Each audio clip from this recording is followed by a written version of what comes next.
Now, it's concerning to me that a lot of people on the internet are saying, what kind of God would purposefully make evil and put evil people on the planet? What kind of God would make demons, and what kind of God would make Satan?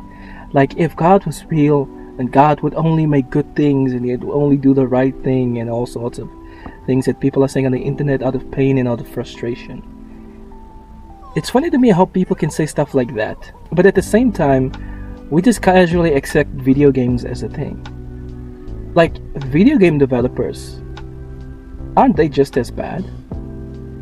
Video game developers create video games where the main character is tortured over and over for your entertainment. Movie directors create stories and scenarios and pathways where the main character gets tortured over and over for your entertainment and pleasure. And yet we don't call the writers or the directors evil. We don't call the game developers evil.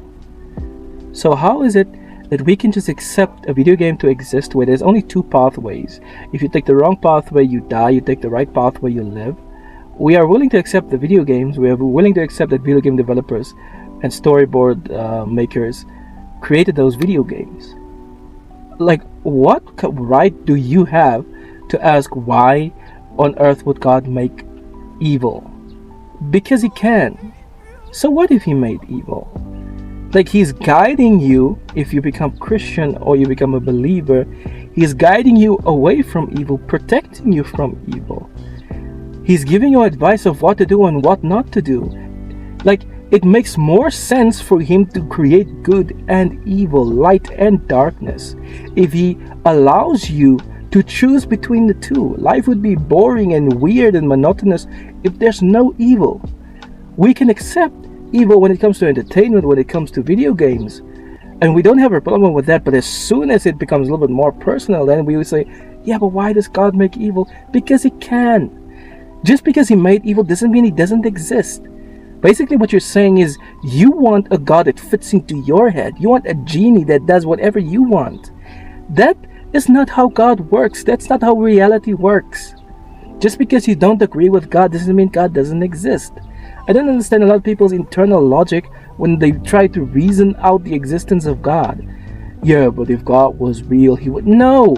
That God that you're trying to create in your head, that God doesn't exist and will never exist. Evil people have existed in the past, and we read about them in history books.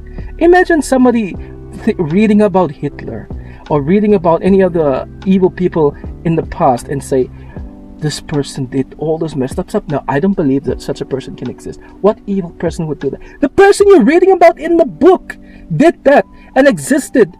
Like, that kind of thinking of, just because they did this or just because they behave in a certain way that I don't like, that's not according to the way I, prefer things, therefore this isn't real and doesn't exist. No, it's not how life works. Life doesn't care about your personal preferences. Your personal preferences doesn't make things real or fake. That's not how reality works. Just because God made evil, you think now all of a sudden God shouldn't exist or shouldn't be real? That is not how reality works.